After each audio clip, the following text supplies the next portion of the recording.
Yahweh, nos oreilles enfin, Seigneur, de recevoir la parole que tu as préparée pour nous. Loin de nous tout ce qui n'est pas de toi. Donne-nous la sagesse, donne-nous l'onction de pouvoir parler dans la précision. Selon ton plan, selon ta volonté, au nom de Jésus-Christ, que j'ainsi prié. Amen. On acclame très fort pour notre Dieu, s'il vous plaît. Alléluia. J'aimerais par la grâce de Dieu que nous puissions lire la Bible, la parole de Dieu, dans le livre de 1 Samuel, le chapitre 8. Nous lisons à partir du verset 5 jusqu'au verset 8. Et après cela, nous allons lire toujours 1 Samuel chapitre 8, mais cette fois-ci, le verset 22. Après cela, nous allons parler de la part de Dieu. Lèvons-nous pour honorer la parole de Dieu, s'il vous plaît. Si vous êtes là, nous lisons à haute voix, s'il vous plaît. 1 Samuel chapitre 8, le verset, à partir du verset 5. Et il lui dit, voici tu es vieux, et tes fils ne marchent point sur les traces. Maintenant, établis sur nous un roi pour nous juger. Il y en a chez toutes, comme il y en a chez toutes les nations.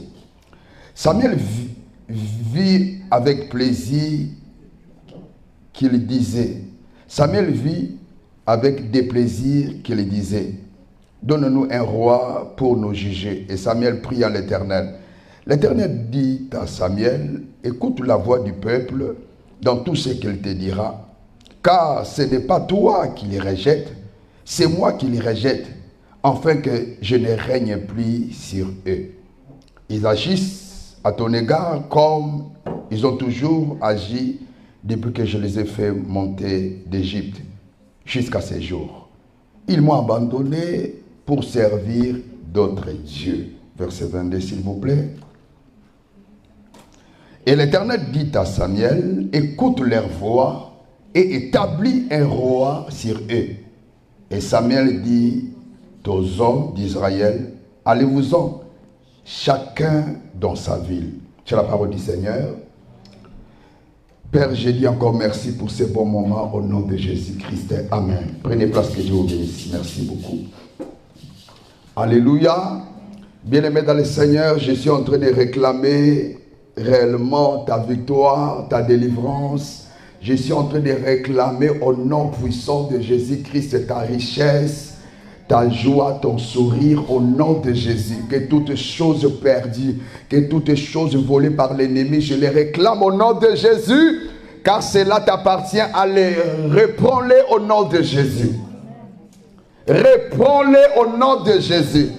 Est-ce que tu es là? Reprends-les au nom de Jésus. Alléluia. Bien-aimés dans le Seigneur, nous avons pour thème, sois sage et réfléchis. Et je bénis Dieu pour ce grand service que l'homme de Dieu, le bishop Shadrach, a fait durant tout ce mois de juillet, depuis même juin. Il a fait un grand travail. Et j'aimerais par la grâce de Dieu donner ce message parce qu'il y a un grand service préparé par Dieu qui est devant. Je suis en train de le sentir. J'aimerais vraiment préparer l'éternité. Amen. Alléluia. Sois sage et réfléchis. Vous savez, bien-aimé, la sagesse bâtit une maison, mais l'inconscience la détruit. Celui qui vit dans l'inconscience, bien-aimé, c'est une personne qui ne peut même pas bâtir ou réaliser une chose. Bien-aimé, nous cherchons beaucoup la richesse, mais la Bible nous prouve qu'en réalité, ce qui est important pour l'homme, c'est la sagesse. Si tu as la sagesse, tu peux construire, tu peux bâtir, tu peux créer des entreprises. Si tu as la sagesse, bien aimé, tu peux monter, aller plus loin. Et par la grâce de Dieu, nous sommes en train de voir l'histoire d'un peuple qui s'est retrouvé dans la ruine. Pourquoi? À cause du manque de la sagesse. Là, c'est les enfants d'Israël. La Bible déclare ceci, comme Samuel était devenu vieux, Samuel a établi ses enfants dans les sacerdoces pour gérer les enfants de Dieu.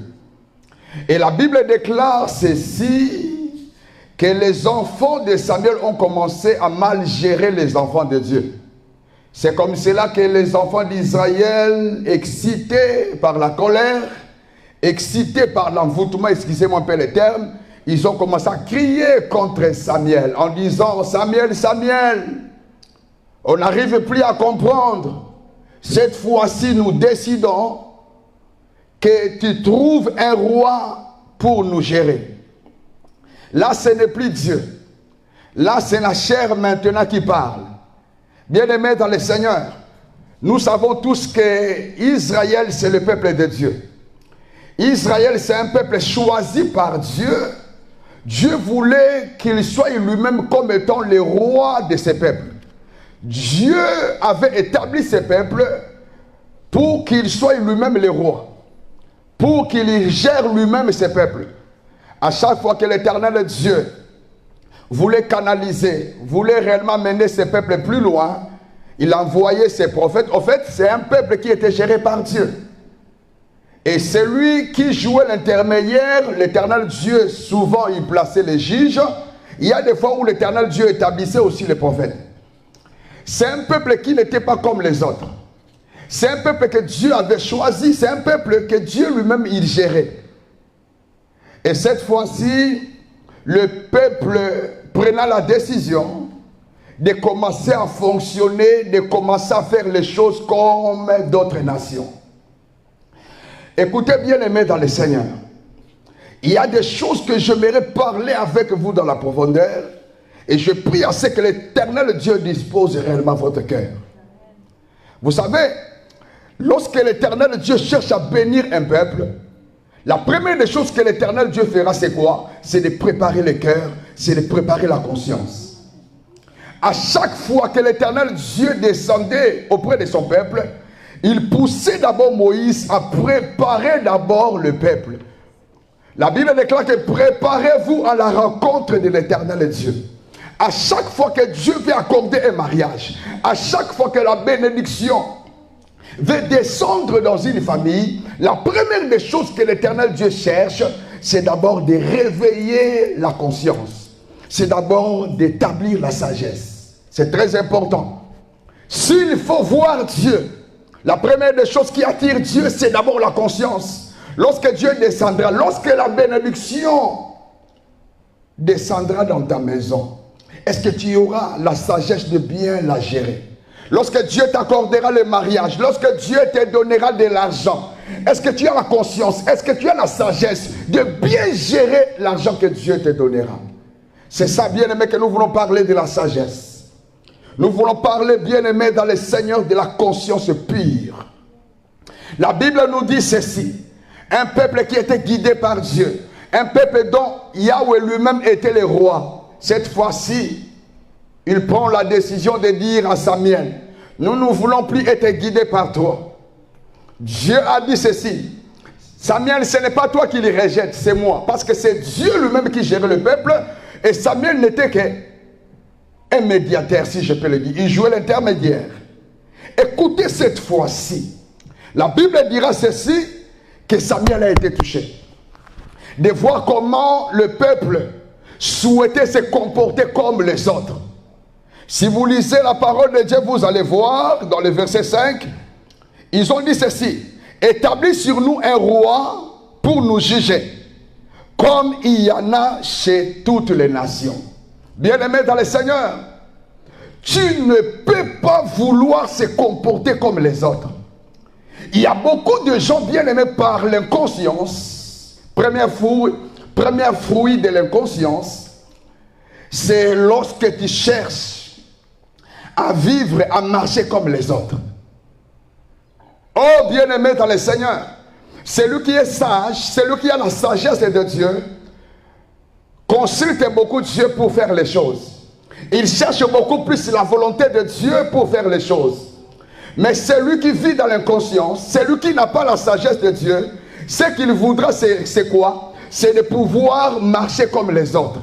C'est de pouvoir vivre comme les autres. C'est de pouvoir s'habiller comme les autres. L'autre là a acheté ça, moi aussi je vais le faire. L'autre là a fait ça, moi aussi je vais le faire. lorsque tu cherches à se comporter comme les autres, c'est en ces moments-là, bien-aimé dans le Seigneur, que l'Éternel Dieu te dira, je ne peux plus. Pourquoi? Parce que tu as bien choisi de se comporter à ta manière. Alléluia. Bien-aimé dans le Seigneur, c'est lui qui était conduit par Dieu. Un peuple qui était guidé par Dieu. Un peuple qui était géré par Dieu. Cette fois-ci, il décide d'être géré par les hommes. De se comporter comme les autres. Dieu veut te faire du bien. Mais ce qu'il te faut, c'est d'abord la sagesse. Lorsque tu veux t'engager, lorsque tu veux réagir, lorsque tu veux poser un acte, lorsque tu veux faire quelque chose, bien aimé dans le Seigneur, tu le fais comme les autres ou d'abord tu consultes Dieu à pouvoir le faire selon le plan de Dieu. Lorsque nous voulons se marier, lorsque tu veux aller plus loin, lorsque tu veux faire quelque chose dans la vie, tu le fais comme les autres, tu consultes d'abord l'action ou encore, qu'est-ce que je peux dire? Tu cherches d'abord à le faire à la manière des autres ou tu le fais à la manière de Dieu. C'est vrai, les enfants de Samuel n'arrivaient plus à gérer le peuple. C'est vrai, les enfants d'Israël ne faisaient plus bien les choses. Mais consultez l'Éternel, dites à Samuel, Samuel, consulte encore l'Éternel d'établir quelqu'un de bien. Mais ils ont dit ceci, cette fois-ci, nous voulons nous comporter comme les autres. Pas de la manière de Yahweh, mais nous voulons nous comporter comme les autres. Ces peuples qui étaient gérés par Dieu, pleins de sagesse, mais cette fois-ci, ils ont choisi de louer la sagesse des païens. Ils ont choisi de louer la mentalité des dieux païens. Parce que chaque nation s'est comportée à la manière de leur Dieu. Celle Israël qui avait l'Éternel, celle Israël qui était gérée par le vrai Dieu. Ils le savaient bien. Mais cette fois-ci, ils ont choisi de louer la sagesse des dieux étrangers. Bien-aimé dans le Seigneur, avec le paix que tu as, concentre-toi avec ton Dieu. Alléluia. Avec les moyens que tu as, les bonheurs, je le sais, tout autour de toi, dans ta maison, je ne sais comment tu vis, laisse-moi te dire, bien-aimé dans le Seigneur, contente-toi de ce que tu as. Alléluia. Ne cherche pas à consulter une femme, un homme pour dire, j'aimerais que tu me montres là où tu trouves réellement de l'élan, là où tu trouves réellement de l'énergie pour faire ça. Bien-aimé dans le Seigneur, ce que Dieu veut pour nous, ce que Dieu veut pour toi, c'est de pouvoir comprendre que c'est lui qui est ton roi. C'est lui qui est ton Dieu. C'est lui qui te gère. Et lorsque tu prends la décision de pouvoir faire les choses comme les autres, bien-aimé dans le Seigneur, tu es en train de mettre l'Éternel Dieu, pas au premier plan, mais tu es en train de mettre l'Éternel Dieu au dernier. Alléluia. Premier fruit de l'inconscience, premier fruit de l'envoûtement, de l'aveuglement, premier fruit de la folie, c'est lorsque c'est lui qui est géré par Dieu. C'est lorsque c'est lui qui sert Dieu. C'est lorsque c'est lui qui prie Dieu, prend la décision cette fois-ci. Oh, la Bible est là. Non, je vais d'abord trouver le mariage comme les gens de ce monde. Oui, je vais maintenant me comporter comme les autres. Je m'habille bien, mais je ne trouve pas. Je prie, je gêne, mais ça ne vient toujours pas. Maintenant, je vais me comporter comme les gens de Lausanne, de la Suisse, comme les gens de Genève. Non, l'Éternel Dieu pour toi, bien aimé dans le ciel, il ne veut pas ça. Ces peuples ont voulu, ces peuples voulaient se comporter comme les autres. Et c'est là, bien aimé dans le Seigneur, c'était le début de leur destruction. Oh, je bénis Dieu parce que ton cœur est préparé.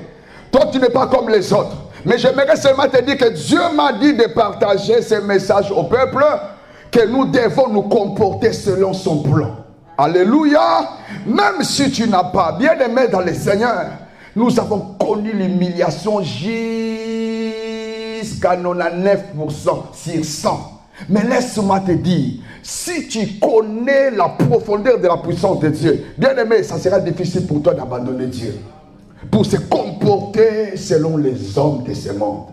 Si tu as la connaissance de Dieu, si tu as la connaissance de la puissance de Dieu, si tu as la connaissance de la grandeur de Dieu, bien-aimé dans le Seigneur, ça serait difficile pour toi de dire, je ne veux plus être guidé par Dieu, je veux me comporter comme les autres, comme les gens de ce monde. Bien-aimé dans le Seigneur, même si cela tarde, tu dois toujours se connecter à l'Éternel. Même si tu ne vois rien, même si tout autour de toi, bien-aimé dans le Seigneur, tu ne vois que le pleur, tu ne vois que la souffrance, continue à creuser dans la profondeur pour être guidé par Dieu, pour se laisser être guidé par Dieu. Dites Amen. Deuxième fruit de l'inconscience, comme je l'appelle, il y a des gens, après chaque victoire, après chaque bonheur, bien-aimés dans le Seigneur, ils se comportent à la manière des hommes. Après chaque victoire ou bonheur, tu brises tous les principes de Dieu. Il y a des gens bien-aimés dans le Seigneur, lorsqu'ils vivent dans la souffrance, bien-aimés dans le Seigneur, ils ont plein de principes. Le matin, ils prient. Le soir, ils gênent. Ils prient. Ils cherchent la face de Dieu. Mais une fois que le bonheur se déclenche, bien-aimés, ils brisent les principes. Alléluia. Écoute ce que Dieu dira. Verset 7. L'Éternel dit à Samuel, écoute la voix du peuple dans tout ce qu'il te dira. Verset 8. Ils agissent à ton égard comme ils ont toujours agi depuis que je les fais sortir de l'Égypte. Est-ce que vous comprenez? La Bible nous précise que c'est un peuple qui était bien, qui se comportait réellement bien. Mais depuis le jour de leur délivrance, ils ont pu changer. Dieu a dit ceci dans le verset 8. Ils agissent à ton égard comme ils ont toujours agi depuis. Depuis que je les ai fait sortir où? En fait, c'est un peuple qui était esclave. C'est un peuple qui souffrait. C'est un peuple qui pleurait. C'est un peuple qui était gouverné, dominé, écrasé par les pharaons. Alléluia. Et la Bible déclare ceci. Depuis que Dieu les a bénis, ce n'est pas moi, c'est la Bible. Ah, s'il te plaît, aidez-moi. Ce n'est pas moi, c'est qui? C'est la Bible. La Bible déclare ceci. Dieu a dit ceci. Ce peuple n'était pas comme ça. Alléluia. Dieu a dit ceci. Ils agissent à ton égard comme ils ont toujours agi. Depuis que je les ai fait monter de l'Égypte. Donc, depuis que ce peuple a été libéré. Depuis que ce peuple a été affranchi. Alléluia. Depuis que ce peuple a été béni, depuis que Dieu avait visité le peuple, depuis que le peuple a été visité, la Bible déclare que le peuple commençait à se comporter différemment de l'Éternel. Alléluia, les fruits de l'inconscience. Après chaque victoire, après quelque chose de bien, après une visitation, tu verras que celui qui vit dans l'inconscience, il cherchera à briser tous les principes. Dieu m'a donné le permis de séjour maintenant. Ah, je vais vivre maintenant. Dieu m'a donné le mariage maintenant. Je vais vivre maintenant. Dieu m'a donné de l'argent. Maintenant, ils vont voir, ils vont subir. Dieu m'a donné, bien-aimé dans le Seigneur, celui qui n'a pas la sagesse, moindre bénédiction, il fera tout pour présenter son orgueil. Alléluia. Dieu a dit ceci. C'est un peuple qui n'a pas la sagesse. Depuis que je l'ai fait sortir de l'Égypte, depuis que je l'ai libéré, depuis que je l'ai visité, le peuple ne se comporte pas comme avant. Bien-aimé dans le Seigneur, je répète, celui qui n'a pas la sagesse, celui qui vit dans l'inconscience, c'est celui qui est troublé à moindre $100, à moindre 1000 francs, à moindre augmentation de salaire, à moindre promotion. C'est fini. C'est fini. Oh bien-aimé dans le Seigneur, comment tu veux aller loin avec Dieu? Si avec le peu que Dieu te donne, tu n'arrives pas à le maîtriser. Avec le paix que Dieu te donne à Yohana là-bas, toi dans les réseaux sociaux, tu commences à montrer. Bien-aimé dans le Seigneur, je dirais ceci, tout ce que tu peux faire, si c'est pour la gloire de Dieu, je bénis le Seigneur. Si tu le montres pour la gloire de Dieu, je dirais que Dieu te bénisse. Mais si c'est pour te faire montrer que c'est toi qui est le mot pao des Suisses, alléluia, laisse-moi te dire, on appelle ça l'inconscience de l'homme. Bien, mais tu peux montrer ta maison, c'est pour louer Dieu, parce que tu as souffert. Tu peux montrer ta voiture, bien aimé, ce n'est pas dans le mauvais sens. Ça dépend réellement du contexte. Ce n'est pas mauvais, ce n'est pas un péché. Si Dieu vous a réellement tiré du mal, tu peux montrer les biens, les bijoux que tu as, si c'est pour la gloire de Dieu. Mais si c'est pour déclencher l'orgueil, pour se faire connaître, se faire voir comme si c'est toi le mot bien aimé dans le Seigneur, c'est l'inconscience. Nous sommes en train de voir un peuple qui marchait avec Dieu, mais depuis la visitation de Dieu, le peuple ne fonctionnait plus comme l'Éternel Dieu le demandait. Il y a des gens, je répète, une fois que l'Éternel Dieu souffle sur eux, bien même, il brise tous les principes. Les principes dont je parle ici, c'est-à-dire la personne qui priait le matin, il ne prie plus. La personne qui avait des principes pour Dieu, bien aimé, il ne fait plus. Pourquoi? Il trouve qu'il n'a plus de temps. Bien aimé dans le Seigneur, autant que nous sommes par rapport à la technologie, tu peux même lire la Bible, bien aimé, avec ton téléphone. Comment tu dis que tu n'as pas le temps? Tu peux même lire, bien aimé, la Bible au moment de la pause, même si tu as laissé la Bible en papier. Avec ton téléphone, tu peux prier, tu peux écouter les adorations. Bien aimé dans le Seigneur, c'est un peuple, après la visitation de Dieu, la Bible déclare que c'est un peuple qui a tout abandonné. Il commence à se comporter à sa manière. Il commence à se comporter comme d'autres personnes. Autrefois, il marchait comme Dieu. Autrefois, il consultait Dieu. Autrefois, il était guidé par Dieu. Mais cette fois-ci, une fois sortis de l'Égypte, ils ont commencé à se comporter à la manière des autres. Dites Amen. Alléluia. Alléluia. Bien-aimé, que tout ce que l'Éternel Dieu te donnera, que cela ne vous désoriente pas du plan de Dieu. Troisième principe, troisième fruit de l'inconscience que l'Éternel Dieu m'a fait réellement connaître pour l'Église, nous devons être sages. La Bible déclare ceci, c'est très important. Et lorsque Dieu me faisait voir cela, bien aimé, ça m'a touché, ça m'a fait mal. C'est le dernier principe, verset 22. Aidez-moi le verset 22, s'il vous plaît. La Bible déclare ceci, et l'Éternel dit à Samuel, voyons cela ensemble avec vous, ça m'a touché. La Bible déclare ceci, regardez dans le tableau. Et l'Éternel dit à Samuel, écoute leur voix.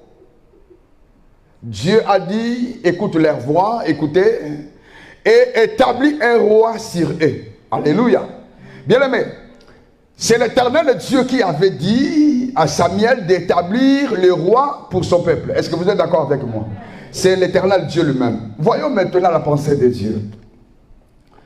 Écoutez, il y a la volonté parfaite de Dieu qui est le plan de Dieu lui-même. Il y a la volonté permissive, c'est quoi? C'est Dieu qui permet le mal, le péché d'arriver, d'atteindre une personne. Là, ce n'était pas le plan de Dieu. C'est Dieu lui-même qui a permis. C'est Dieu lui-même qui a dit, donnez à mon peuple un roi. Est-ce que vous êtes d'accord avec moi? Mais ce n'était pas le plan de Dieu. Ce n'était pas la volonté de Dieu. Est-ce que vous êtes d'accord avec moi? Bien-aimé dans le Seigneur, si tu pries, tu cherches, tu cherches un homme pour le mariage, bien-aimé, si tu cherches un homme, une femme pour le mariage, laisse-moi te dire, Dieu peut permettre à ce que, bien-aimé, le mal vous arrive. Que tu trouves l'homme là en mariage, que tu trouves cette femme là en mariage. Pourquoi? Parce que tu n'as pas consulté Dieu, mais pourquoi? Parce que tu as voulu faire les choses à la manière des hommes, à la manière de tes copines, de tes copains, ça arrive. Celui qui vit dans l'inconscience, c'est celui qui ne cherche pas Dieu. C'est celui qui ne cherche pas d'abord la volonté de Dieu. La volonté de Dieu est définie comme étant la sagesse de Dieu. C'est-à-dire, tu te sens réellement que là, je vais m'engager au mariage. Ou encore là, je vais acheter une maison. Ou encore là, je vais acheter soit une maison, je vais réfléchir. Ou acheter une maison ici en Suisse. Ou acheter une maison en Espagne, en France. Ou encore en Afrique. Mais tu te dis, non, je ne sais pas quoi faire. Oh, je vais faire quoi? Tu consultes la volonté de Dieu. En d'autres termes, on dit, je consulte la sagesse. Que Dieu me donne la sagesse qu'il faut, afin de ne pas regretter tôt ou tard. Est-ce que vous comprenez? Amen. Mais si tu ne cherches pas la volonté de Dieu, bien aimé, et tu fais les choses à ta manière, l'Éternel Dieu ne t'empêchera pas. Tu vas aller verser l'argent au Portugal, en Espagne, Dieu te permettra de le faire. C'est-à-dire, dans la volonté permissive, Dieu donne à l'homme le libre arbitre. Tu décides, tu fais les choses, l'Éternel Dieu ne t'empêchera pas. Et tu diras, oh, loué soit le Seigneur, j'ai acheté ma maison. Est-ce que c'est Dieu qui t'a dit d'acheter? Tu comprendras que tu l'as fait à ta manière, mais Dieu te laisse faire. Dans la volonté permissive, ici, Dieu lui-même a dit, mais on a bien lu le contexte de ces versets. Le contexte, bien aimé, c'est quoi? En fait, lorsque, bien aimé, tu lis un verset, en dehors de ce contexte, bien aimé, dans le sens, ça devient précepte. Ça devient quelque chose de hors si je peux le dire. C'est-à-dire, ici, par rapport au contexte, ce n'est pas que Dieu a dit à Samuel d'établir un roi pour son peuple selon sa volonté, non. Dieu a dit à Samuel, ils n'écoutent pas. C'est un peuple que j'arrive plus à gérer, que je n'arrive plus à maîtriser. Comme ils sont en train de demander un roi là, ce n'est pas à toi qu'ils sont en train de crier. Ils sont en train de me rejeter, moi l'Éternel Dieu. Mais bon, comme ils ont choisi un roi, donnez-les un roi. En fait, Dieu a dit à Samuel d'établir le roi, pas selon sa volonté. Alléluia. C'est parce que le peuple le voulait. Bien-aimés dans le Seigneur, nous devons être sages. La plupart des choses que l'homme peut avoir dans la vie, Dieu a permis. Parce que l'homme voulait les faire sans pour autant consulter les plans de Dieu. Excusez-moi les termes. Je ne parle pas réellement de toi. Mais je parle par rapport à ce que Dieu m'a parlé. Par rapport à ce que Dieu m'a dit. Bien-aimés dans le Seigneur, nous sommes beaucoup plus... qu'est-ce que je peux dire? J'aimerais par la grâce de Dieu ne pas dire des choses pour regretter. Je cherche quel mot mettre en place. En fait, nous sommes beaucoup pressés pour agir. Parce que tu dis qu'en réalité, ça tarde. Si je trouve cet argent, je vais faire ça. Dès que tu trouves l'argent, tu ne réfléchis plus à aller directement. On m'a dit qu'à Kinshasa ou bien à Matadi ou encore en Espagne, il y a des choses là-bas à j'irai acheter. Parce qu'on t'a dit. On est tellement pressé sans pour autant réfléchir. Et c'est ça qu'on appelle, bien aimé dans le Seigneur, l'inconscience. Dieu a dit à Samuel d'établir un roi. Mais ce n'est pas la volonté de Dieu. Quand bien même c'est Dieu qui l'a dit. Ce n'est pas la volonté de Dieu. Cela veut dire ceci. Dieu permet toutes choses. Dieu peut permettre toutes choses. Perdre le travail, Dieu peut le permettre. Est-ce que c'est la volonté de Dieu? Non, ce n'est pas la volonté de Dieu. Mais Dieu peut permettre. Faire mourir une personne dans ta famille. Est-ce que c'est la volonté de Dieu? Non, mais Dieu peut permettre.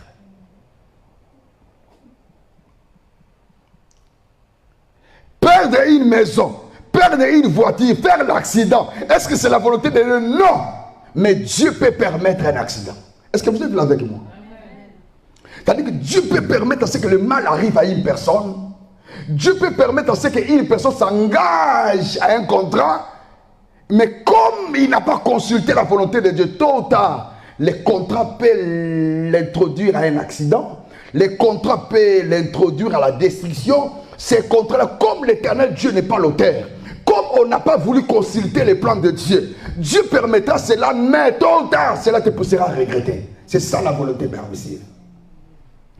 Tu peux faire 50 ans dans 50 ans, mais tôt ou tard, ça peut te causer le malheur. Parce que là où Dieu n'est pas la racine, là où Dieu n'est pas le fondement, laisse-moi te dire, bien-aimé, lorsque la tempête viendra, lorsque le vent soufflera, lorsque la tempête viendra, bien-aimé dans le Seigneur, le plan tombera. La ruine viendra. Dieu veut à ce que nous soyons sages. Nous souffrons, bien-aimé, cherche la face de Dieu avant de faire une chose. Nous pleurons, les gens témoignent mal de toi. Tu es humilié dans ton quartier, dans la famille. Il y a le mal partout. Bien-aimé, attends le temps de Dieu. Prie les Seigneur, n'agis pas comme les autres. Bien-aimé, n'agis pas comme les autres. Agis comme Dieu. Agis selon le plan de Dieu. N'agis pas parce qu'un tel a fait ça. N'agis pas parce qu'on m'a dit ça par rapport au temps que nous sommes. Non! Agis parce que c'est Dieu qui t'a dit. Tu as consulté Dieu et Dieu t'a révélé les choses à faire. Alléluia! Alléluia. Surtout tant que nous sommes, surtout dans la période de vacances, j'irai là-bas. Pourquoi? Parce que les gens de mon quartier, mon collègue, lui aussi, il va là-bas. Cherche la volonté de Dieu. Cherche la volonté de Dieu. J'ai conclu, je te dirai ceci. Dans ces combats spirituels, la première des choses que le diable cherche de causer dans la vie d'une personne, c'est d'enlever la sagesse, l'intelligence. La Bible déclare que la femme sage bâtit sa maison, mais l'insensé la détruit, la renverse. L'insensé, c'est quoi? C'est celui qui n'a pas la sagesse. Si la femme sage bâtit, la Bible déclare que l'insensé, là, pour qu'une vie soit renversée, ce que le diable fera dans un premier temps, c'est d'abord enlever la sagesse. Parce que la sagesse te construira. La sagesse te poussera à construire, à aller plus loin, à la restauration. Mais lorsque tu vis dans l'inconscience, bien aimé dans le Seigneur, l'inconscience te poussera à être détruit. C'est ça que le diable cherche pour toi. La Bible déclare que le volet ne vient que pour détruire. Mais lorsque Dieu vient, Jésus vient, il vient pour donner la vie en abondance. Voilà pourquoi par rapport à ce que la Bible déclare que la femme sage bâtit sa maison, mais l'insensé la détruit. L'insensé, c'est celui qui est manipulé dans sa conscience.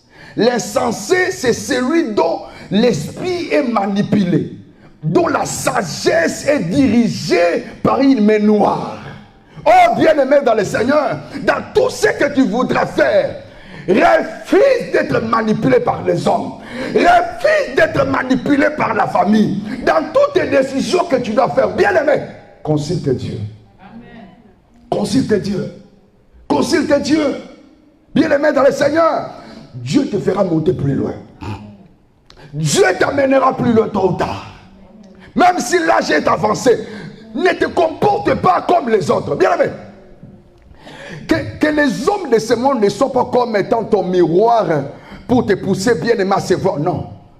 Que les autres ne soient pas votre GPS pour vous servir de guide. Non. Que seul l'Éternel Dieu soit là comme étant ton guide. Alléluia. Alléluia. Dans les combats spirituels, ne vous en faites pas. Dans ces notions de combat, ce que le diable cherche d'abord, c'est d'enlever la sagesse. C'est de ne plus te permettre de réfléchir. C'est de ne plus te permettre, bien aimé, de consulter Dieu. À chaque fois que tu voudras faire quelque chose, le diable ne te laissera pas le temps de gêner pour ton plan, pour tes projets. Il ne te laissera pas le temps. Parce qu'il sait que s'il te laisse le temps, Dieu te parlera, Dieu va te guider, Dieu va t'inspirer. Il ne te laissera pas le temps. Je vous dis la vérité. Il peut te laisser le temps de faire certaines choses. Mais en ce qui concerne chercher la volonté de Dieu, non, il ne te laissera pas. Alléluia. Cherchons la sagesse de Dieu. Cela veut dire cherchons les plans de Dieu. Les plans de Dieu, c'est ça la sagesse. C'est ça, lorsque tu as les plans de Dieu, lorsque tu as la volonté de Dieu, c'est ça que j'appelle la sagesse. Dieu m'a fait comprendre, bien aimé, c'est dans son plan que nous recevons sa sagesse. C'est lorsque tu cherches la volonté de Dieu que Dieu te montrera comment faire. C'est ça qu'on appelle la sagesse. Et c'est ça qui te bâtira une maison. Enfin, c'est ça qui te construira, si je peux le dire. C'est ça qui te fera monter plus haut. C'est ça qui te fera grandir. C'est ça qui te bénira. Alléluia. Oh, il est temps pour toi de comprendre la chose. L'essentiel, c'est celui qui détruit sa vie, lui-même. L'essentiel, c'est quoi? C'est celui qui renverse sa maison. La chose que tu as construite, mais tu vas la détruire toi-même. Tu as fait des efforts pour mettre en place beaucoup d'argent, mais toi-même, tu vas perdre cet argent. Ce que tu as bâti, ce que tu as construit. Pourquoi? Par manque de sagesse. Je prie au nom de Jésus que cette fois-ci, l'ennemi ne dirige pas ta famille. Le diable ne trouve pas accès dans ta conscience au nom de Jésus. Au nom de Jésus. Au nom de Jésus. Au nom de Jésus. Je prie au nom de Jésus que cette fois-ci, le diable ne vole pas ta sagesse. Que tu ne vis pas dans l'inconscience au nom de Jésus. Car la sagesse, c'est la richesse. La sagesse, c'est la richesse. Mais vivre dans l'inconscience, c'est le cachot. Tu peux avoir des magnoles, tu peux avoir des maisons, mais si tu n'as pas la sagesse, c'est une prison. Que Dieu bénisse sa parole. Amen. Que l'Éternel Dieu vous bénisse.